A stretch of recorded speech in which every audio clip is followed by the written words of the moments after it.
এক সাহাবী নবী সাল্লাল্লাহু আলাইহি ওয়াসাল্লামের কাছে গেলেন, গিয়ে বললেন, ইয়া রাসূলুল্লাহ, মান আহাকুন নাসি বিহুসনি সাহাবাতি, আমার কাছ থেকে সুন্দর ব্যবহার, সৎ ব্যবহারের হকদার বেশি কে?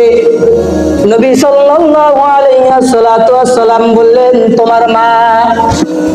আবারও নবী করিম সাল্লাল্লাহু আলাইহি ওয়াসাল্লামের কাছে ঠিক একই প্রশ্ন করলো, ইয়া রাসূলুল্লাহ, মান আহাকুন নাস বিহুসনি সাহাবাতি, আমার কাছ থেকে সুন্দর ব্যবহারের এই হকদারের বেশি সবচাইতে কে মানুষের মধ্যে?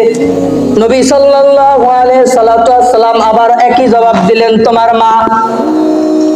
তৃতীয়বার প্রশ্ন করেছে, তৃতীয়বার একই জবাব দিয়েছে। চতুর্থবার যখন প্রশ্ন করেছে, নবী সাল্লাল্লাহু আলাইহি ওয়াসাল্লাম বললেন, এরপর হলো তোমার বাবা।